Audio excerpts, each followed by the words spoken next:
स्मरणं वासरमणिरिव तमसां राशिं नाशयति विघ्नानां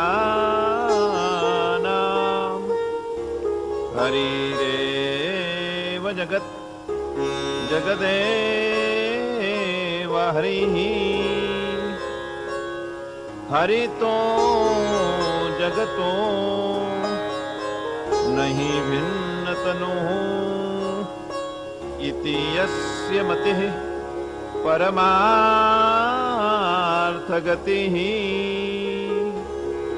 स नरो भवसागरनुद्धरति यं ब्रह्मा वरुणेन्द्ररुद्रमरुतस्तुन्वन्ति दिव्यैस्तवैर्वेदैः साङ्गपदक्रमोपनिषदैर् गायन्ति यं सामगाः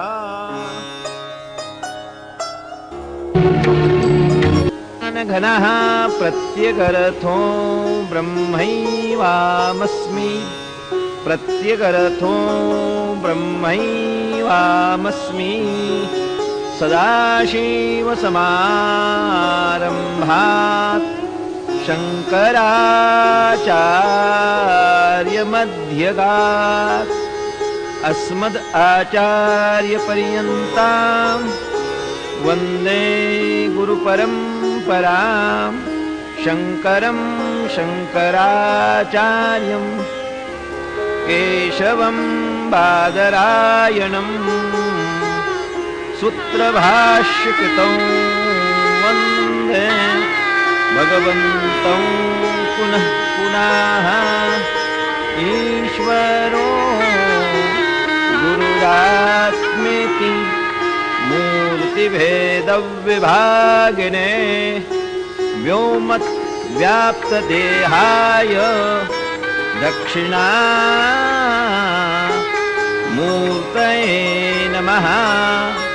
ॐ शान्ति शान्ति शान्तिः। ॐ श्रीराम जय राम जय जय राम।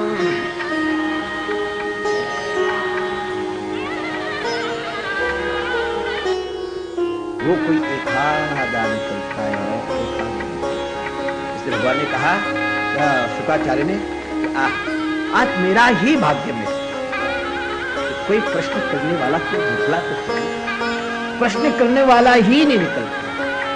और इसने साधारण प्रश्न नहीं, लोक हिताय नृप, हे नृप, हे राजन, आप कितने अच्छे, जो भी प्रश्न किए वो संपूर्ण संसार में कल्याण कैसा हो सके, सुख कैसा हो सके, यही आपने पूछा। भगवान सबके अंदर और जो सबके सुख के लिए कोशिश करता है, भगवान उसके लिए भी कोशिश करता है, सुखी होता है। उसने कहा कि राजन, शरीरम क्षणभंगुरम, शरीर क्षणभंगुर है। संसार किसको कहते हैं? संसरति संसाराः, जो हर क्षण खत्म होता है, परिवर्तित होता जा रहा है। समय अपने पास में नहीं। अभी मैंने आपको बताया था 100 साल की उम्र आधी निद्रा में चली गई, कुछ अज्ञान में चली गई, कुछ शोक में चली गई, कोई कैसे चली गई, पास में कुछ भी बचता नहीं, बचता नहीं। इसलिए शक्ति कहती है उत्तिष्ठत जागृत प्राप्त वरान्य भोज क्षरस्य धारा निशिथा दुरत्यया दुर्गम पथ कवयो वदन्ति। राजन, केवल उद्धार का मार्ग भगवान कृष्ण का नाम है। नाम के व्यतिरिक्त कोई भी साधन हमारे जीवन के अंदर नहीं। सत्य का आचरण, सत्यम परम धीम। भगवान ने कोई संप्रदाय वहां नहीं दिखाया कि ये शैव है, ये वैष्णव है, ये गाणपत्य है, ये नहीं। बहुत ऊंची चीज है। और भागवत किसी एक मजहब की चीज नहीं, किसी एक जाति की, साफ की नहीं। सारी दुनिया के लिए ये सत्य का है। लेकिन इधर हम देखते ही नहीं हो, पकड़ के बैठे हैं। कोई जाति में पकड़ा गया, कोई संप्रदाय में पकड़ा गया, कोई कस्बे में पकड़ा गया, कोई देश में पकड़ा गया और वहीं अटक गया। इससे ऊपर उठेंगे, जब तक ऊपर नहीं उठेंगे कुछ नहीं। सत्यम परम धीरे, सत्य स्वरूप परमात्मा, उसके कन्या अटक गए। लोगों ने बहुत अटकाया हमको। हम लोग हिंदू लोग पतित नीचे गिरते जा रहे हैं। परमात्मा के भी टुकड़े कर, परमात्मा के भी टुकड़े, इतना घर कर गया, इतना द्वैत हो गया, उस द्वैत का द्वेष हो गया, हम एक नहीं हो पा रहे। लोग रौंद रहे, पीट रहे और हम समाप्त होते जा रहे। याद रखिए, जो वैदिक धर्म को मानने वाला है, पुराण को मानने वाला है, आज है कितने? 10% है पूरे भारत में। बाकी सारे के सारे उस 10% को भी काटने के लिए दौड़ है। ये हमारी गलती है। हमने अपना पेट के लिए, अपने गद्दे के लिए वो उसका द्वेष, इसका नहीं सुनो, उसका नहीं सुनो, वो परमात्मा ऐसा है, वो परमात्मा ऐसा है, वो परमात्मा ऐसा करते करते छिन्न भिन्न कर दिया। और कितना दक्षिण में कभी आप जाएंगे ना, वह कांचीवरम है, उसको शिव कांची, विष्णु कांची कहते। एक ही शहर है लेकिन दो नाम से पुकारा जाता है। क्या है? शिव कांची और विष्णु कांची। तो एक दफे विष्णु कांची का भक्त शिव कांची में जब भगवान का मंदिर देखा तो उसने ऐसा कहा, अरे क्या हो गया? कहीं तुमने खबर नहीं सु थई गयो। वो शिव का नाम नहीं ले सकता कि भगवान शिव का नाम है तो उस नाम लेने के द्वारा पाप लग जाएगा।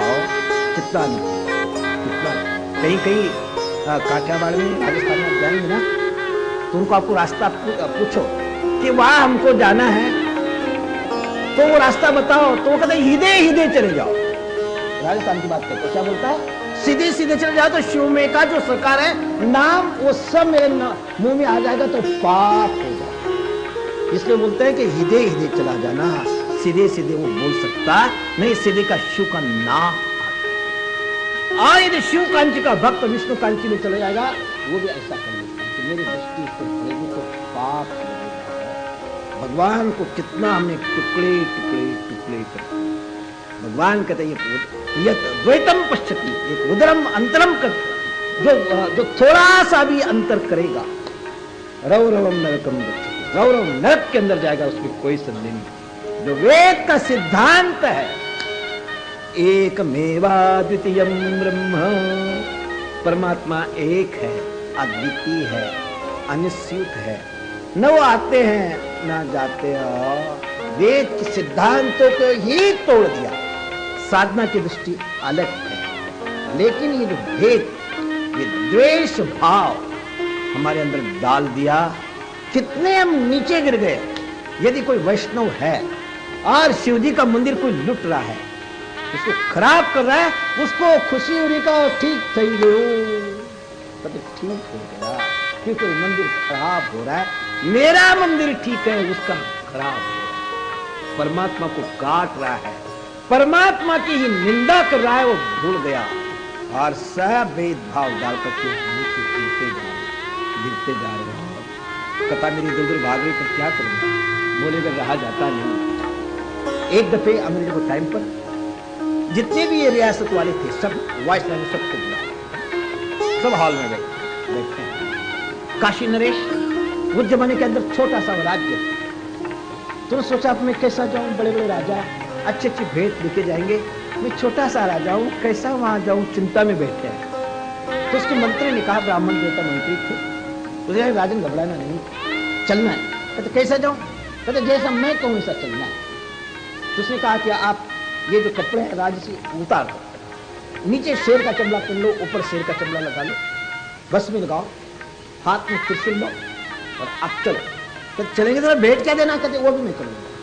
उसने कोई भेंट भी ले ली मंत्री। जब राजा, जहां वो हॉल में सारे राजा महाराजा बैठे, वायसराय ऊपर बैठा, जब एक काशी नरेश इस वेश के अंदर वहां अंदर गया है तो वायसराय उठ करके खड़ा, उसका स्वागत किया कि आओ। तो जो बड़े बड़े राजा नीचे बैठे गए, आओ ये काशी का छोटा सा नरेश, और वायसराय खुद उठ के खड़ा हो गया, अपने पास में कुर्सी देता है। खलबली मच गई, कब इसको समाप्त किया जाए, कब खड़ा किया जाए। बैठ गए। तो उस मंत्री ने कोई चीज लाई थी, बनारसी साड़ी, और उसके अंदर कोई चीज रख करके उसको लपेट करके उस भेंटों के अंदर रखी। रखने के बाद वायसराय ने सोचा कि आओ ये तो चीज मैंने हीरे माणिक मोती बहुत देखे हैं, ये चीज देखी नहीं। उसने उठाया, और उठाने के बाद जब उसने खोला है, खोलने के बाद उसके अंदर एक चीज लिखी। उसके बाद राजा ने क्या है, कहते हमको पता नहीं, हमारे मंत्री को पूछा। मंत्री ने जब पूछा कि ए मंत्री क्या है, कहते हैं वायसराय इस चीज का वो नाम है, फल था, उस फल का वो नाम है, ये नाम जब तक इन दुष्टों के बीच में रहेगा तब तक आप यावत चंद्र दिवाकर राज्य करोगे, आपका कोई बिगाड़ने वाला नहीं। तो वहां बनारस के तरफ उस फल का नाम क्या है, फूट। ये कतरी थी, उसी को लपेट के रखी थी, कहते इसका नाम है फूट। ये फूट जब तक इन लोगों के बीच में रहेगी तब तक आपका कुछ भी बिगड़ने वाला नहीं। वही हमारे अंदर भी हो रहा है। कोई कृष्ण की निंदा कर रहा है, कोई शिव की निंदा कर रहा है, कोई विष्णु की निंदा कर रहा है, कोई टेढ़ा लगा रहा है, कोई सीधा लगा रहा है, कोई आड़ा लगा रहा है, कोई वो लगा रहा है, और सबकी एक दूसरे की निंदा करके हम जल जल खत्म होते जा रहे हैं।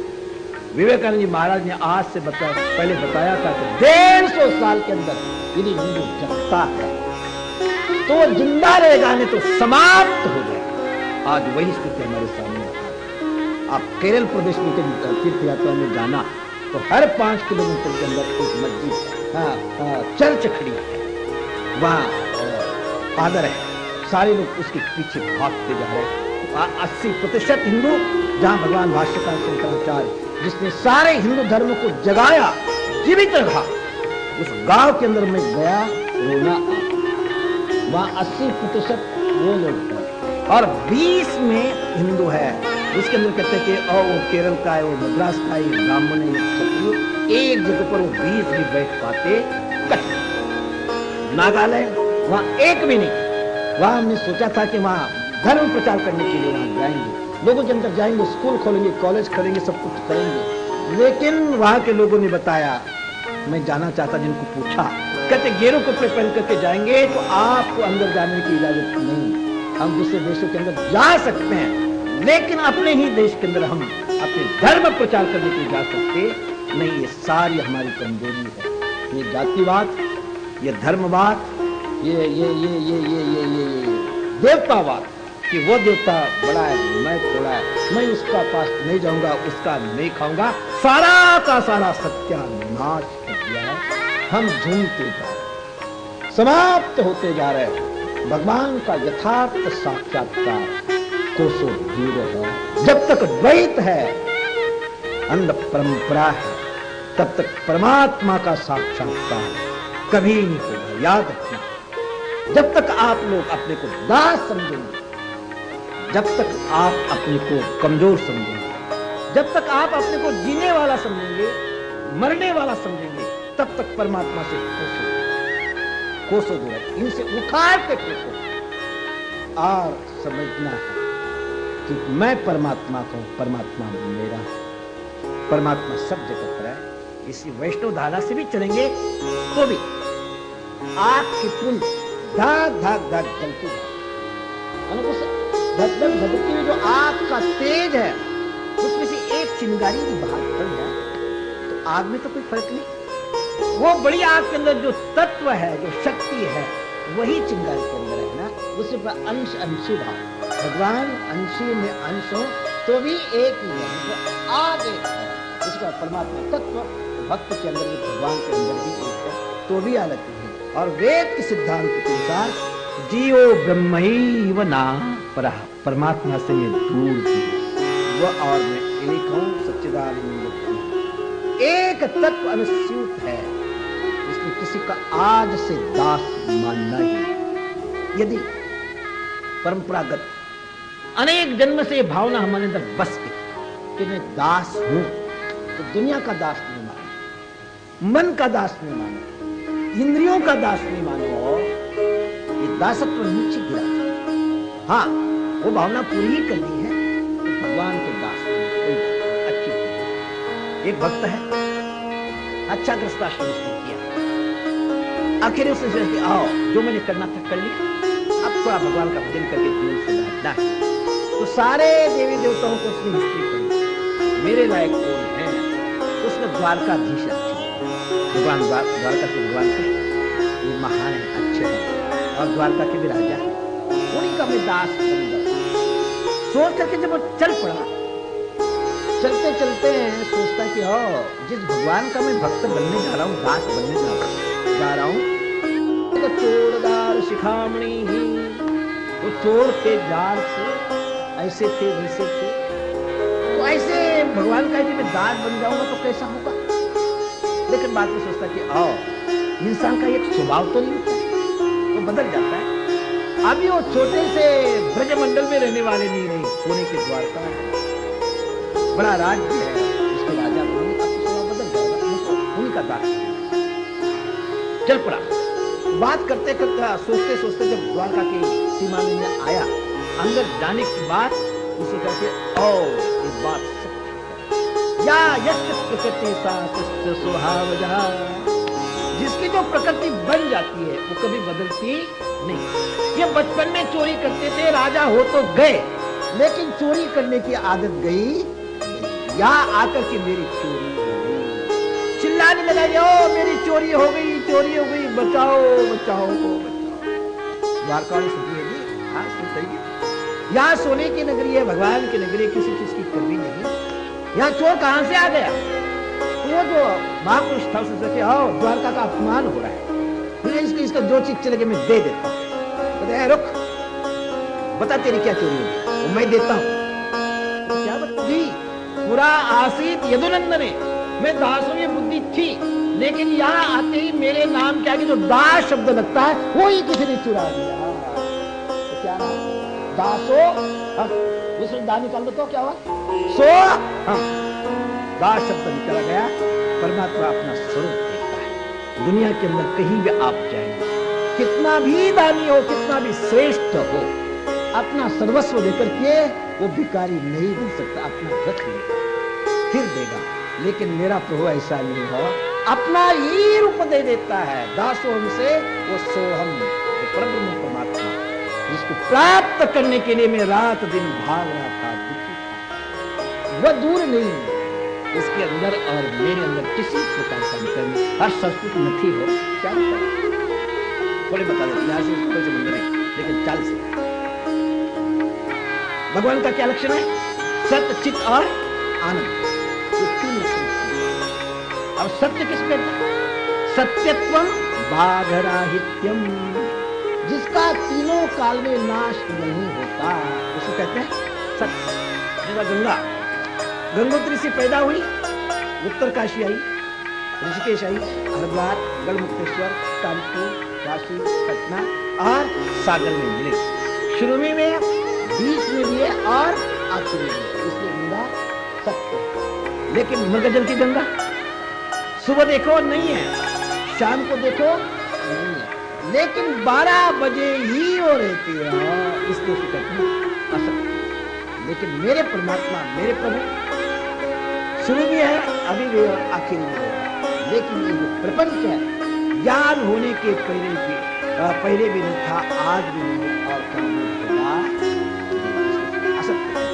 तो त्रिकाला बाध्यत्व सत्य, जिसका तीनों काल में बात होता है, सत्य। सत्य चित चैतन्य, ऐसी कोई चीज नहीं जिसके ज्ञान, सब जगह पर ज्ञान हो, अहम अहम अहम करके सब ज्ञान, आनंद, हमेशा आनंद में, यह है परमात्मा का लक्ष्य। तो वो जो लक्षण है इस जीवात्मा के अंदर भी कैसा सत्य, ऐसा कौन सा जीवात्मा होगा अपने को मारना चाहेगा? कोई भी मरना चाहता नहीं, हमेशा वो जीवित रहना चाहता है। दुनिया का कितना भी दुख उसके पास है, कितना भी कष्ट आ जाए, लेकिन वो मरना नहीं चाहता। एक बुढ़िया थी, दूसरी बात, घर में कोई था नहीं, लेकिन मांगती नहीं, जंगल में जाना, लकड़ी तोड़ना और बेच करके अपना पेट पालना नहीं सकता।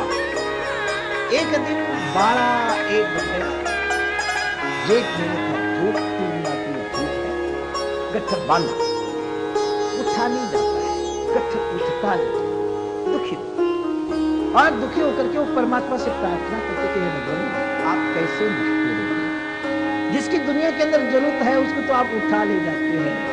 ए यमराज मेरी चिट्ठी कहाँ गई, मुझे क्यों नहीं दे जा रहे? बोलती है आपस में, दुखी है ना।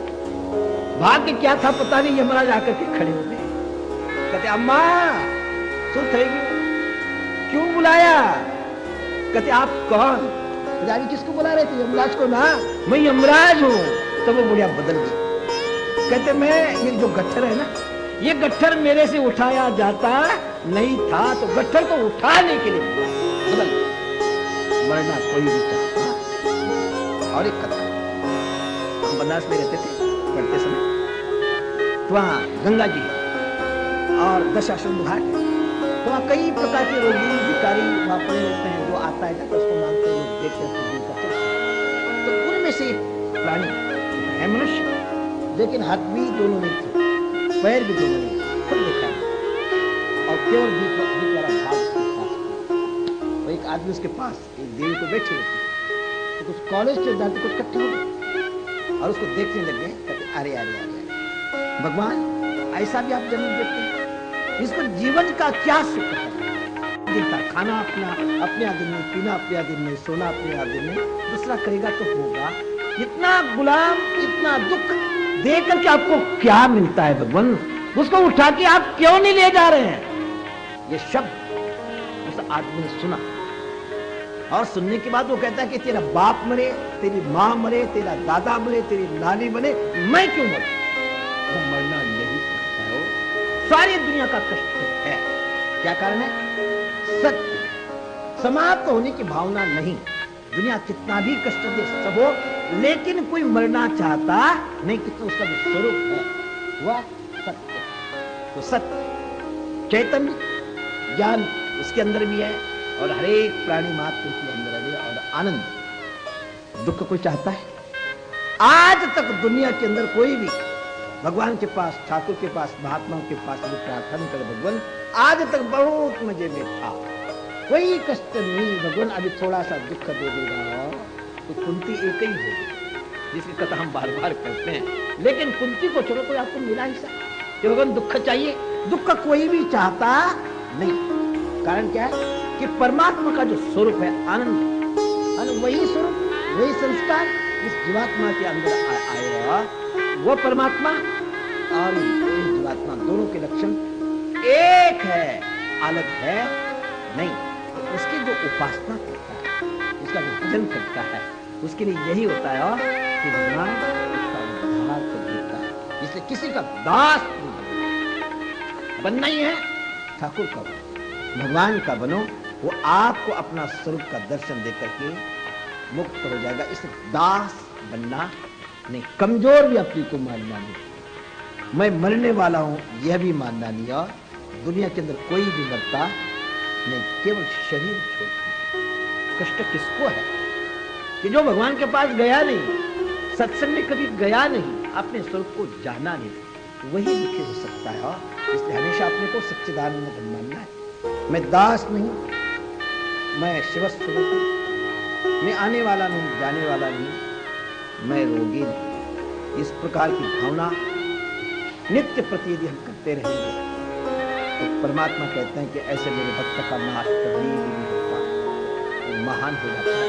परीक्षित सत्यम परम धीमहि, तो सत्य परमात्मा है, उसी का ध्यान करना चाहिए, उसी का चिंतन करना चाहिए। इस प्रकार 6 प्रकार का प्रश्न धीरे धीरे धीरे धीरे इसका उत्तर भगवान देंगे। तो सबसे बड़ी चीज भागवत के शुरू में भगवान की भक्ति के बारे में बताया। भक्ति किसको बोलते हैं? भज सेवा, माला घुमाना ये भी भक्ति है, चंदन चढ़ाना ये भी भक्ति है, भगवान के तीर्थों में जाना यह भी भक्ति है। लेकिन सबसे बड़ी भक्ति है सेवा। सेवा के जैसे भक्ति दुनिया के अंदर कोई नहीं। संपूर्ण भूत मात्र के अंदर मेरा प्रभु है, हम उसी दृष्टि से सबकी सेवा करना ये महान भक्ति है। और जब तक ये इंसान, ये साधक मेरा ठाकुर केवल उस मंदिर के अंदर है, ये भावना रहेगी, ऊपर नहीं उठ पाएगा। गांव की बात है, शहरों का पता नहीं ज्यादा मुझे। एक दफे गांव में घूमते जा रहा था तो एक किसान स्मोक बीड़ी करते करते आ रहा है, सामने ठाकुर जी का मंदिर था, उसने हाथ ऐसा कर लिया और नमस्कार करना शुरू किया। मैंने पूछा क्या बात हुई, आपने हाथ पीछे क्यों कर लिया? तो कहते सामने मंदिर है ना, मंदिर को नमस्कार करो, पीछे भगवान है ही नहीं, उसके पीछे हाथ कर रहा है। एक ही तरह ये प्रवृत्ति जब से आई हमारे अंदर, तब से पाप ज्यादा हुआ। भगवान तो केवल मंदिर के अंदर है ना, और वो सब जगत पर है, सबको जानने वाला है, सबको सोचने वाला है। ये प्रवृत्ति आएगी तो पाप हो जाएगी। नहीं, एक महात्मा थे ना, बूढ़े हो गए, वो सोचा आप जानते हैं योग्य महापुरुष गद्दी पर बैठा है, कोई गद्दी को अपवित्र न करे, जिसे दो को चुना सारे शिष्यों में से, दो की परीक्षा ली, दो कबूतर मंगवाए और दोनों को एक एक कबूतर दे दिया। कहते भाई मुझे कोई दवाई बनानी है, आप ऐसे जगह पर उस कबूतर का गर्दन काट के लाना जहां तुम्हें कोई न देखे। दोनों चल पड़े, एक शिष्य ने अपने कमरे में गया, चारों तरफ से कमरा बंद किया, कहते आप कोई देखने वाला है नहीं, कबूतर को काटा और गुरु जी के सामने रख दिया। कहते गुरुदेव कमरा बंद कर लिया था, किसी ने देखा नहीं और कबूतर को काट के आपके सामने लाया, कहते तो बहुत अच्छा, रख दे, उसको भेज दिया। और दूसरा एक था, वो कबूतर लेकर के चल पड़ा। जब कबूतर को देखता है वो उसको देख रहा था कि अरे टुकुर टुकुर टुकुर ये तो मुझे देख रहा है। गुरुदेव ने कहा है कोई न देखे, कैसा है? फिर कोई देख रहा है, फिर कोई देख रहा है, कोई सही आ रही। जंगल में गया, कोई जिसको भी नींद लगी है अब काट, छुरी उठाई, काटना चाहता है, तब भगवान उसको याद आई, संतों ने जो उपदेश दिए, वेद ने जो आदेश दिया है, भगवान आप कैसे हैं? सहस्र शीर्षः पुरुषः सहस्राक्षः सहस्रपात सभूमिको सर्वतः यथेष्टदशांगुलम् रुख एवेदगुं सर्वं जच भूतं जच भाव्यं। भगवान ने क्या कह रहे? भगवान कैसे है? सहस्र जिसके सिर है, सहस्र हाथ है, पैर है, हजारों कान, सारे के सारे दुनिया के जितने भी कान है उसी के। हमारे सोचने के पहले वह सोच लेता है, हमारे देखने के पहले वह देख लेता है। कबूतर को कैसा सब जगह पर वही वही है, वही वो रोता हुआ मैं कितना भागा कि आपकी सेवा नहीं करता। कहते बेटा सुख है। कहते भगवान ऐसे ऐसे होते होते आखिर जंगल में छुरी उठाई, कोई देखने वाला नहीं है, लेकिन परमात्मा की आँख सब जगह पर है, वो हर जगह पर देख रहा है। इसलिए मैं कबूतर को काट न सका। गुरुदेव ने कहा कि बेटे तू ही मेरी गद्दी का अधिकारी हो सकता है, तू ही गद्दी पर बैठेगा। जब तक ये वृत्ति नहीं आती तब तक परमात्मा का साक्षात्कार नहीं। साधना करते करते साधना का परिपाक पक्व जब हो जाता है तो हर जगह परमात्मा दिखता है। एक कहानी है, अपने कई प्रकार की साधना करती है, उसमें से एक साधना है कुछ महापुरुष धैर्य गंगोत्री जाते हैं, पैदल पैदल तो पहनना नहीं, वहां से गंगा जल लेते हैं, दो घड़े में रखते हैं, कावड़ बजाते हैं, भगवान शंकर का नाम लेते रहते गंगा किनारे किनारे किनारे किनारे वो रामेश्वरम शिवरात्रि के दिन समाप्त। इतना कठिन है, लगभग 5-6 महीने लगते हैं। एक टाइम खाना, चलते ही रहना है, चलते ही रहना, गंगा जी को नीचे रखना है, बड़ा कठिन। वही धैर्यवान वीर महापुरुष जब वो रामेश्वरम के पास में पहुंचे, तो रामेश्वरम में टापू है, चारों तरफ जल ही जल, बीच में मंदिर है। जब वो टापू के अंदर वो पहुंचा है, पहुंचने के बाद एक गधा गर्मी में बिना पानी का प्यास से तड़प तड़प करके नीचे, एक महात्मा ने देखा प्यास लगी। अपना जो गंगा जल था उसको पिलाने के लिए जब चल पड़ा तो दूसरे संत कहते कि अरे अरे ये पागल हो गया, 6 महीने चलते चलते गधे को पानी पिलाने से न पाप लगेगा न पुण्य लगेगा, बेकार का जीवन जाएगा। कहते ऐसा नहीं, क्या करना। रामेश्वरम का मंदिर पास में है, शिवरात्रि है और ये जल गधे को पिला रहा है। रुक रुक रुक रुक। तो उसने कहा कि आप महान पुण्यवान भगवान रामेश्वर के पास में जाए, उन्हीं के साथ छोड़ो। लेकिन मेरा जो रामेश्वर में उस गधे वो प्यासा है, उसी को मैंने देना है। जब वो जल को पिला रहे और वो संत भगवान रामेश्वर के मंदिर को तो पुजारी ने कहा कि संतो, जन्म बहुत समय मेरा बीत गया भगवान का पूजन करते करते, लेकिन शिवरात्रि के दिन आज तक भगवान इसमें से निकल करके कहीं गए नहीं, आज तक देखा है। आज भगवान ठाकुर इस लिंग में से निकल करके उस गधे के अंदर बैठे। उस संत का दिया हुआ जो चरणाम है उसको पी रहे हो। ये साधना का परिपाक, सत्यम परम धर्म, उसी सत्य का सत्य साथ दुनिया का जो सत्य है, तो सत्य कैसा है, क्या है, उसकी चर्चा में लेकिन सत्य वो है जो परमात्मा से आपको संबंधित है, जो परमात्मा बोलेंगे उस परमात्मा को उसी प्रकार का जीवन यदि हम जी लेंगे तो निश्चित है सारी दुनिया परमात्मा सत्य स्वरूप दिखते हैं। आकाश में से चारों महाभूत निकले, वह साधक उस पांचों महाभूतों को, जो आकाश से 4 महाभूतों को सबको परमात्मा में जानता है। उस पंच महाभूतों से पंचकरण से ये हजारों प्राणी निकले, है ना। हर 1000 प्राणी के अंदर वो साधक जिसने सत्य का आचरण किया है, वो हरेक के अंदर परमात्मा जो पंचीकरण आप लोगों ने सुना होगा, नहीं सुना होगा तो महात्मा से सुनो। ये पंचीकरण जो संसार बना, कैसा बना, उसका जो हम चिंतन करते हैं, वो कोई परमात्मा का नाम तो नहीं कि ये संसार कैसा बना, कैसा है, कैसा है। संसार कैसा पैदा हुआ, ये शास्त्रों को कहने का उद्देश्य नहीं। तो संसार पैदा हुआ ही नहीं, परमात्मा ही परमात्मा है।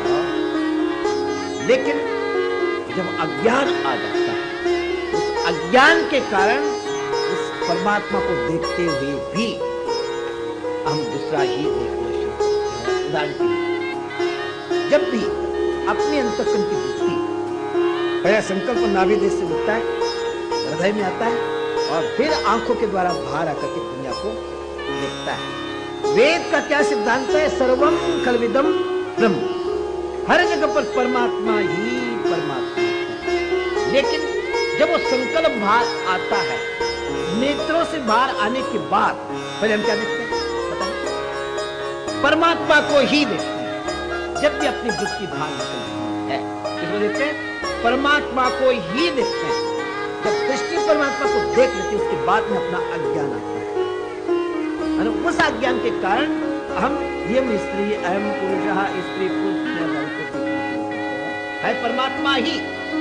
लेकिन जब अज्ञान सामने आ जाता है और अंतःकरण के अंदर जैसे जैसे संस्कार पड़े हैं, उस संस्कारों के अनुसार उसी परमात्मा को हम चित्र उदाहरण के रज्जु सर्प, सायंकाल का समय, अंधकार भी नहीं और प्रकाश भी नहीं। हम जल्दी जल्दी कहीं जा रहे हैं, रस्सी पड़ी, लेकिन गलती से मेरे पैर में आई और मैं भागता हुआ जा रहा है, भ्रम पैदा हुआ, ओ सर्प पैर में आ गया, सर्प ने काट लिया, मारो सूत से, मारा बाण को सूत से, संभालो, मेरा क्या होगा, मेरे बच्चों का क्या होगा, अब मैं मर जाऊंगा। सर्प ने कहा, सर्प का विष अंदर जाने के बाद क्या होता है, बर्फी भी खिलाएंगे तो वह भी कड़वा लगना शुरू कर देती है। नीम की पत्ती खिलाएंगे तो वो मीठा लगना शुरू कर देती है, विपरीत हो जाता है। उसी प्रकार उसका भी विपरीत हो गया। ओ सर्प ने काट लिया मारू सूत से। रोने लग गया। एक मित्र था, सुतेगी हम ना तो आयो और सर्प कहां से आ गया। कहते उसने पूछा कहां काटा बता। तो मित्र वहां गया, देखा सर्प था लेकिन वहां रस्सी पड़ी हुई थी। ओ गड़बड़ थई गई। कहते શું થઈ ચાલો મારા साथ। उसने टॉर्च कहते सर्प काटा ना, कहते वहां पड़ा हुआ। कहते चल वहां। तो उस जगह पर ले गया, सर्प तो नहीं था, रस्सी। टॉर्च जलाई, कहते देखिए सर्प पड़ा है। उठा के देखा है कि ओ आ तो रस्सी थे, ये तो रस्सी है। मेरे पैर में आ गई और भ्रम से मैंने सोच लिया सर्प ने काट लिया। सर्प ने काटा है इसको। सर्प वहां है। जब उसकी दृष्टि पड़ी, दृष्टि किस पर पड़ी? रस्सी पर। रस्सी ही थी लेकिन अज्ञान के कारण अंतःकरण के अंदर जो संस्कार थे वही संस्कार उस रस्सी को सर्प के रूप में भासते। उसी प्रकार हर जगह पर जर्रे जर्रे के अंदर वो परमात्मा ही परमात्मा है, लेकिन अंतःकरण के अंदर जैसे जैसे संस्कार हमारे पड़े हैं उन संस्कार के अनुसार वही परमात्मा ये चित्र भगवान में सामने।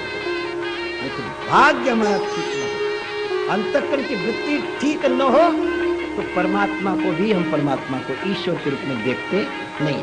आगे कथा हो भागवत में 10वें स्कंद सुतयु कि भगवान कृष्ण कालियाध्याय के अंदर गए और जाने के बाद वहां वो सर्पराज लेके और नाग कन्याएं उनकी सेवा कर रही, पैर दबा। जब वो पैर दबाती है उतने में भगवान कृष्ण वहां गए। जब उन्होंने देखा उनको, आहा नीलमणि नील कमल के जैसे भगवान सुकुमार देखने लायक। जब वो नाग कन्या ने उनको देखा कि आहा भगवान ने जो आंखें दी है सुंदर पदार्थ को देखे, सुंदर पदार्थ देखे तो भगवान ने दी हुई आंखें सफल हो गए। तो वो कन्याएं सोचते कि आहा आज हमें जो आंखें मिली उसकी सफलता हमको मिली। अब दुनिया में कोई भी पदार्थ हमको देखना नहीं। और मन इसके दिल के अंदर इसके साथ जा रहा है, जी चाहता नहीं कि आंखें से ओझल कर, लेकिन उस स्त्री ने क्या किस भाग्यवान माँ का तो लड़का होगा, कितना सुंदर लड़का जिसने जन्मा। लेकिन बेटे क्या करें, हम अपनी आंखों से आपको अलग करना चाहते नहीं, लेकिन ये बड़ा मुश्किल है।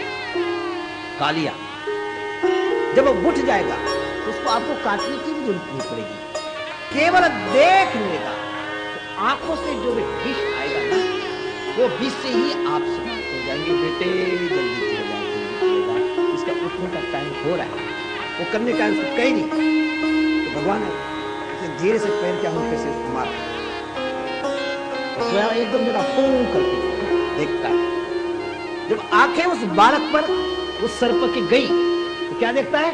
मल्लानाम भयानक मल्ल मल्ल के जैसे तो राक्षस है, इसलिए भगवान उसको देख रहे। उसी समय नाग कन्या देख रहे तो सुकुमार कोमल बच्चा है।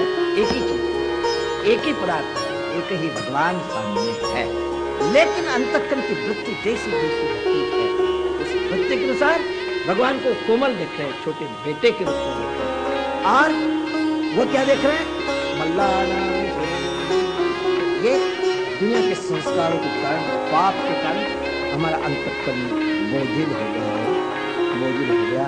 तो उस अंतःकरण को शुद्ध करने का तरीका एक ही, भगवान का स्मरण, भगवान का चिंतन, भगवान की सेवा, इसके अतिरिक्त कुछ भी नहीं। इसलिए जीवन और मरण के अंदर करनी स्मरण करनी केवल परमात्मा, दूसरा कुछ भी सोचना नहीं।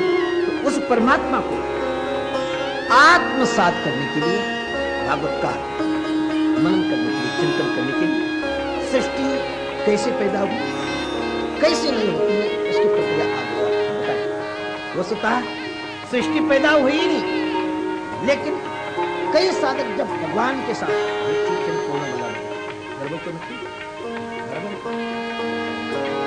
जब साधक गुरुदेव के सामने जाते हैं और जाने के बाद कहते हैं कि है सर्वत्र परमात्मा ही परमात्मा है, दुनिया है ही नहीं। आप कह तो रहे भैया, हम सुन भी रहे, लेकिन व्यवहारिक क्षेत्र में आने के बाद जचता नहीं, रुचता नहीं। बड़ा कठिन है। माया महा कठिनी हम जाने, संत माया महा ठगिनी हम जाने। देखने के लिए बहुत अच्छी, बहुत अच्छी। इसको देखने के बाद पता नहीं कितने लोग इसके अंदर बह गए, लेकिन हम जानते महा हम पसंद। तब वो माया उसको जीतने के लिए कितना कठिनाई है भगवान। आपका उपदेश सुनने में अच्छा लगता है, लेकिन जीवन में ठीक नहीं। इस प्रकार जब वो साधक रोता है, तब फिर वो गुरुदेव की बात है, कहानी रचता है। धात्री कथामृतयामास। ये जितने भी लिखी गई कहानियां हैं, फिर कहीं सोचेंगे इसके लिए, आज थोड़े मन बताना है। ये जितना भी है इतिहास पुराण, धात्री कथामृतयामास। एक दादा दादी थी, नाना नानी, दूसरी बात।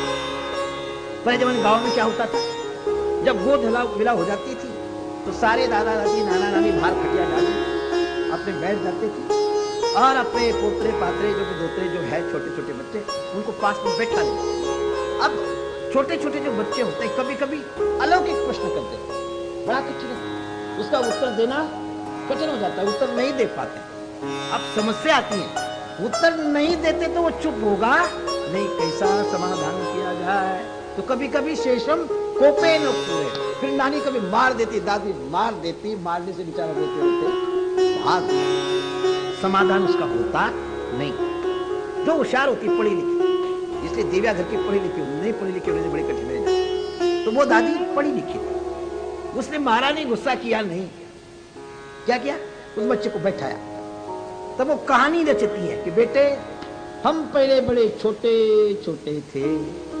ये जो आकाश है ना, आपने पूछा दादी ये आकाश ऊंचा कैसा चला गया, ये प्रश्न किया आपने दादी को। क्या प्रश्न किया कि दादी ये आकाश इतना ऊपर आसमान कैसा चला गया। अब वो कैसे समझे, साइंस से बताएगी, ये बताएगी, वो बताएगी, उसके दिमाग में जाएगा नहीं, लेकिन समाधान तो उसको करना है। फिर वो कहानी बनाई, क्या कहते हैं कि बेटे हम पहले छोटे छोटे थे, यही रहे, लेकिन ये आकाश बहुत नीचे था। एक जमादारनी रोज हमारे यहाँ झाड़ू देने के लिए आती थी, लेकिन उसके पीठ को रोज आकाश लगता था।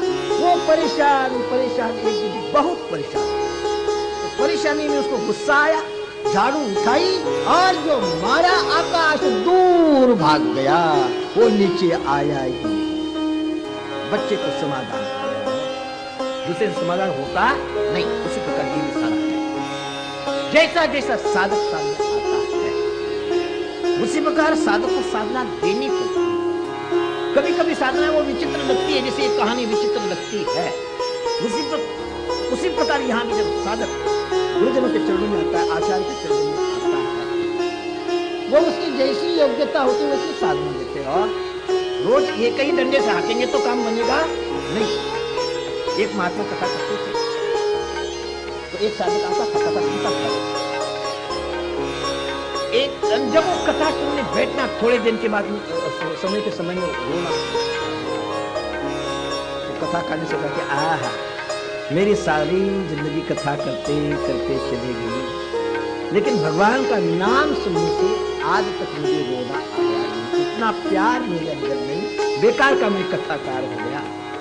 ये कितना अच्छा, जब भी भगवान का नाम लेता हूँ, उनके गुणों का वर्णन करता हूँ, उसके प्यार में ये रोना शुरू हो जाता है। ये भाग्यवान, इसको ही नमस्कार करना चाहिए। एक दिन उसने कहा कि बाबा जाना नहीं, बट जब सारे चले गए उसको नमस्कार करते थे, कहता कि भाई सब कुछ बात है।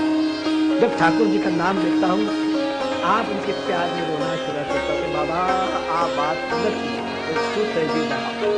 उसने कहा कि मारी एक भैंस, मेरी एक भैंस बड़ी प्यारी बड़ा अच्छा दूध भी देती थी, लेकिन एक दिन सूख गई, पता नहीं भैंस ठाए सही गई, मरी गई। कहते भैंस मर गई। जब से वो चले गई मैं उसको भूलता, जब उसकी याद आती है रोना आता है, रोना आता है, दिन भर रोता ही जाता है। मैंने सोचा चलो भागवत की कथा सुनेंगे, रोना खत्म हो जाएगा, कम से कम शांति मिलेगी, इसलिए मैं आपके भागवत की कथा सुनने के लिए आता हूँ। लेकिन हमला के सो थतो नहीं, हमलता भी रोनो आवे सुनते सुनते भी रोना मेरा रुकता नहीं। अच्छा बाबा कोई मंत्र आपको, इस मंत्र को जप करने से शांति मिलेगी, रोना बंद होगा, उसमें जो भी याद धर जाता है तो जप करने लग गया, लेकिन रोना खत्म हुआ नहीं। कहते महाराज बाप जी कभी सो थई गयो, रड़वानु खत्म थतो नहीं, रोना खत्म होता नहीं। रोना किसके लिए आता है? भैंस के लिए। कल से आप कथा सुनने आना नहीं, और जब भी करना है घर में जाना, कमरे में बैठ जाना, और आपकी जो भैंस है वो कैसी थी, कैसी देखती थी, कैसे उसके आंखें थे, कैसे उसके थे, उसी का रोज ध्यान, बस दूसरा कुछ भी करना नहीं। तो ध्यान करने में लग गया कि मेरे सिंह के आंखें ऐसे, भैंस के आंखें ऐसे थे, सिंह थे, ऐसा कलर थे, ऐसे वो बोलती थी, ऐसे वो देखती थी। ध्यान करते करते करते करते करते एक दिन वो अपने को भूल गए और अपने को ही भैंस मानने लगे। छलांग लगाई और गुरु जी के पास में आ गया। गुरु जी अंदर आओ, कहते तू तो चेलो छोड़ो, चेला लो आश्रम आए, ये आश्रम तो आपका है, पूछने की जरूरत नहीं, यदि मेरा नहीं तो अंदर आना नहीं, और मारो चेलो छे तो अंदर आ ली, तो मेरा चेला है, अंदर आ जा, पूछने की जरूरत नहीं। वो अंदर जाना लगता है, कहते गुरुदेव बड़ी कठिनाई से बच्चों थे, मारो जो सिंह बहुत मोटा थई गया, मेरे सिंह बहुत बड़े बड़े हो गए, दरवाजा छोटा है, अंदर आना होता। गुरुदेव ने कहा काम करो बेटे, जिस प्रकार सिंह पूरे बड़े, कैसे बड़े? विचारों से बड़े ना, उसी से वो विचारों के द्वारा काट अंदर आए, और अंदर आने के बाद बैठाया, शक्तिपात के कई प्रकार के बताए, महापुरुष अपनी शक्ति, योग्यता होनी चाहिए देने वाले, हर एक महापुरुष हर एक साधक देना चाहता है, लेकिन लेने वाले की योग्यता नहीं है। मन में, ध्यान में, दिल में दुनिया बैठी है, वो देने के बाद भी उसका कोई असर होता नहीं। विवेकानंद का उदाहरण देकर के समाप्त करता हूँ। स्वामी विवेकानंद जब कॉलेज से निकले हैं, ग्रेजुएट हुए हैं, मन में आया कि संत बहुत आते हैं, भाग्यवान। उन संतों को पूछा तो जाए भगवान की प्राप्ति कैसे? हर एक संत के पास जाता है, आपने भगवान को देखा? कोई कहता है देखा, लेकिन देखने के लिए साधु बनाऊं, कोशिश कर रहा हूं। कोई कहता है कि देखा है लेकिन दिखा नहीं सकता हूं, अपना अपना अनुभव हासिल कर होता है। रामकृष्ण परमहंस जी, स्वामी जी आपने भगवान देखा? कहते कैसा देखा? कहते जैसा आपको देखा। कहते दिखा सकता है? बैठ देखते प्यार आ गया। प्यार मांगने से नहीं, तो अंदर से प्रकट होता है। प्यार आया ही मेरा ही है, बैठा है, हाथ रखा, शक्तिपात। शक्तिपात होते ही उसका सारा शरीर जलने लग गया, चिल्लाने लगा कि ओ साधु ने जादू कर दिया, सारा जल। तो सोचा कि आओ जोश में होश भूल। कभी कभी इंसान प्यार में अपने को भूल जाता है, अपने नियमों को भूल जाता है, और प्यार में मैं जरा ठीक नहीं हो, छोड़ो। तो वो कहते हो जोश में हो। देखा नहीं, शेरनी का जो दूध होता है वो दूसरे पात्रों में टिकता नहीं, वो केवल सोने के बर्तन के अंदर ही। उसे भाई पात्र है, भगवान को टिकाना है, वो पवित्र नहीं, भगवान नहीं प्रकट कर दिया। कहते आओ मैंने शक्तिपात कर दिया, फिर उसको निकाल, और तब आगे उसी प्रकार साधक जब उसने साधना दी, वेद में नहीं, इतिहास में नहीं, कहीं परंपरा के अंदर भी नहीं कि भाई इसका ध्यान कर, लेकिन महात्मा देख लेता है कैसा बात है, पात्र के साथ देता है। पात्र का कर्तव्य है कि महापुरुष ने बताया उसके साथ चले। ननु नच, क्यों ऐसा महात्मा के सामने आ गया, खत्म, वहां कुछ मिलने वाला नहीं। बोल दिया गुरोर वाक्यम यह विचार है। गुरुदेव के वाक्य के ननु नच नहीं, विचार नहीं, वो जो बोल देते हैं चलना चाहिए। अगला भागवत के अंदर 32 अक्षर वाले अनुष्टुप छंद वाले श्लोक 18,000 है और एक एक श्लोक इतना गहन है, बड़ा कठिन है। और भागवत की भाषा समाधि की भाषा है, समझना कठिन, तो भी अपनी वाणी मन को पवित्र करने के लिए हम लोग प्रयास कर रहे हैं। कथा के रूप में साध्य में कथा होना बड़ा मुश्किल। हाँ, हमारे आचार्य लोग जो बैठे हैं आपके सामने, वो एक एक शब्द का मनोभाव से, श्रद्धा से, प्यास से पठन कर रहे हैं, वो पूर्ण करेंगे। और उन जिन श्लोकों को बोल रहे हैं उनके अनुसार हम भी चिंतन करने का कोशिश कर रहे हैं। इन ब्राह्मणों में 2 विप्र विद्वान भागवत का एक एक श्लोक श्रद्धापूर्वक उसकी सेवा कर रहा है, पूजा कर रहा है। कुछ ब्राह्मण लोग गायत्री का मंत्र का जप कर रहे हैं, कोई ओम नमो भगवते वासुदेवाय इसका जप कर रहे हैं, कोई गणेश जी का जप कर रहे हैं। ये सारा का सारा आप और हमारे सब कल्याण के लिए। और ये जो हम जप करते हैं, मंत्र का पाठ करते हैं, कुछ कहेंगे कि महाराज शब्दों को बार बार याद करने से होगा क्या? ओम नमो भगवते वासुदेवाय, ओम नमो भगवते वासुदेव, जो भी मंत्र है उससे होगा क्या? तो याद रखना, ये जो विद्युत है, बिजली, ये कैसे पैदा होती है? घिसने से। पानी पानी पर टकराता है, लोहा लोहा से घिसा जाता है, चांदी चांदी से घिसी जाती है। तो घिसने से विद्युत शक्ति तैयार होती है और वह विद्युत फिर तार के द्वारा यहाँ से तो काम करती है। जब साधक साधना के लिए बैठता है तो हमारे यहाँ बताया गया साधना कैसे करनी चाहिए, किस जगह पर करनी चाहिए। शुचौ देशे प्रतिष्ठा, गीता में लिखा है कि जहां हम साधना करें उस स्थान कैसा होना चाहिए? जगह जगह पर पानी के झरने हो, नदी हो, पेड़ पौधे हो, हरियाली हो, जहां कोयल अपनी सुंदर आवाज देती हो, तोता आवाज देता हो, ऐसी जगह साधना के लायक बहुत पवित्र मानी जाती है। ये तो ठीक है, लेकिन जब हम बैठे हैं तो बैठते समय खाली जमीन पर नहीं बैठना चाहिए। लिखा है कुशासन, कुशा के ऊपर हिरण का अथवा शेर का आसन हो, उस पर सिल्क का आसन हो, उस पर बैठना। ये क्यों? जरूरत क्या है उसकी? तो जिस समय हम बैठते हैं और शब्द नाभि से निकल करके हृदय देश में आता है और हृदय से ऊपर निकल कर अपनी जो मुंह है वो 12 पॉइंट है, कितना? 12। और उस 12 जगह पर जीभ के द्वारा वो शब्द टकराता है। राम राम राम, मूर्धन्य में वो टकराता है। जब टकराएगा, कोई भी आपस में टकराती है तो बिल्कुल पैदा होता है। उसी प्रकार वो शब्द जो महापुरुषों ने नर्मदा किनारे हिमालय की गुफाओं के अंदर बैठ करके तपस्या की, जिसके आज की भाषा में कहते हैं रिसर्च, ये जितने भी शब्द है शास्त्रों में सुना जाता है।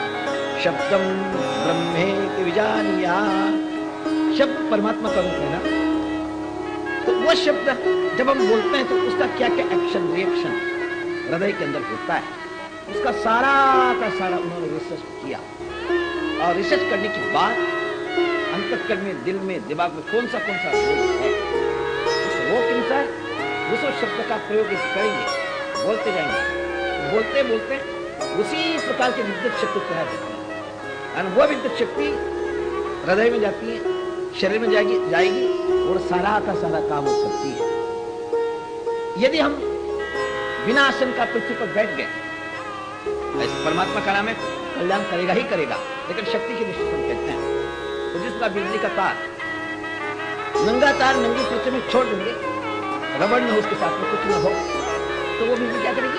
अर्थ हो जाएगी, जमीन में चले जाएगी ना। उसी प्रकार जो भी शक्ति ग्रहण करने के लिए, ताकत ग्रहण करने के लिए नाम लेते हैं, तो वह जो टकरा कर बिजली पैदा करेगा, अंदर रहेगा और नीचे वो पृथ्वी में चली जाती है। इसलिए आसन की आवश्यकता है। और जब आसन लेकर बैठेंगे, वह शक्ति प्रकट होने के बाद इस जीवात्मा को एक आध्यात्मिक शक्ति है। आज की भाषा में, लोगों की भाषा में क्या बोलते हैं इसको? Will power. जिसके पास विल पावर है वो नाम के द्वारा आता है, उसको दुनिया में किसी प्रकार की कमी नहीं। वो जो सोचेगा वो होके रह गए। और इसलिए हम बार बार उन नामों का ग्रहण करते हैं। और उसी प्रकार हमारे ब्राह्मण देवता उनको लेना देना है और निस्वार्थ बुद्धि से हमारे आपके संसार के कल्याण के लिए रात दिन यही लोग काम करते हैं। और अपने लोग उसी नियमों के साथ थोड़ी सी भागवत की चर्चा करते हैं। पूर्ण हो सकता नहीं। अब अपना विषय है, जब तक सत्संगति नहीं, परमात्मा की कृपा नहीं, तब तक शांति कभी भी आएगी नहीं। कल चलते चलते हमने थोड़ा सा भाग छोड़ा था, जब वेदव्यास दुखी है, भागवत की रचना की करने के लिए उनको कहा गया, व्यास जी जब तक प्रभु का चिंतन आप करेंगे नहीं, तो उनके नाम को गाएंगे नहीं, नाम का विशद चिंतन नहीं करेंगे, वर्णन नहीं करेंगे, शांति मिलती है। संत के संग से ही शांति मिलती है। कहते कोरा उपदेश नहीं करना, वो अपना 3 जन्म का इतिहास बताता। तो पहले भी गंधर्व बहुत बड़ा था, लेकिन बड़े स्थान में जाने के बाद बड़ा संभल कर चलना पड़ता है। और वहां थोड़ी सी भी गलती हुई तो चकनाचूर, गिरे तो चकनाचूर। ऊंचा पेड़ खजूर का, चढ़े तो चाखे प्रेम रस, और गिरे तो चकना। बहुत ऊंचा होता है। यदि कोई चढ़ गया तो खजूर का रस ले सकता है, प्यार का रस अल्लाह आता है। और थोड़ी सी गलती हुई तो चकना। आप जहां बैठे वहां से गिरेंगे तो ज्यादा लगेगा नहीं, मैं यहां से गिरूंगा तो थोड़ा लगेगा, और ऊपर से वो गिरेगा तो फिर वो उठेगा नहीं। गंधर्व था, लेकिन संत का अपमान वहां में हुआ, उन्हें नीचे आना पड़ा। और मैं शुद्ध रहा मां विधवा थी। तो मेरे यहाँ जितने गांव के लोग थे, गांव बहुत अच्छे, हमेशा सत्संग करना यही उनका कार्य, सत्संग करते थे। तो सत्संग एक समय चातुर्मास का समय आया। जितने भी सन्यासी महात्मा हैं उनके नियम है कि चातुर्मास में कहीं विचरण करना नहीं चाहिए, एक जगह बैठ। कारण क्या? तो चातुर्मास में वर्षा होती है, वर्षा में छोटे छोटे कीड़े मकोड़े बहुत आते हैं, तो चलेंगे ना तो उनका नाश होगा, तो मर जाएंगे। तो मां हिंसा सर्वभूत, किसी को कष्ट न हो, इसलिए वो एक जगह पर रह जाते हैं। दूसरा, उस जमाने में पैदल विचरण करना पड़ता था, तो पैदल चलेंगे तो नदियों में बाढ़ होगी, ये होगा वो होगा, काम पूरा होगा नहीं, एक जगह बैठने का आदेश। और दूसरा, यदि हम हमेशा विचरण करते ही रहेंगे तो इस ज्ञान का कैसा होगा? पूर्ण ज्ञान दिया नहीं जाएगा ना। तो 4 महीने 2 महीने एक जगह बैठते हैं, तो कम से कम एक ग्रंथ का प्रवचन यदि वहां करते हैं तो वहां के भक्तों को एक आनंद आता है, ये ग्रंथ का अध्ययन हो जाता है। वैसे कई कारण है जिसे चातुर्मास में संत एक जगह रह जाते हैं। तो कहते कि मेरे गांव के अंदर वो संत आए, एक धर्मशाला ली गई, वहां संत रहने लगे। कथा प्रवचन का पक्का हुआ तो गांव के लोगों ने सोचा कि भाई सब लोग 4 महीने सेवा तो नहीं कर पाएंगे ना, तो मेरी माँ को सेवा करने के लिए वहां रखा गया। मेरी माँ तन्मयता से सेवा करने लग गई। मैं भी छोटा सा था, उनके साथ साथ आता था। और संत जब भोजन कर लेते, संत खाते नहीं हो, हम लोग खाने के लिए जीते हैं, संत जीने के लिए खाते हैं। समझना है, हम क्या है? खाने के लिए जीते हैं कि इसमें स्वाद है, उसमें स्वाद है, उसमें स्वाद है, स्वाद के लिए खाते हो। लेकिन संत अहं वैश्वानरो भूत्वा प्राणिनां देहमाश्रिताः,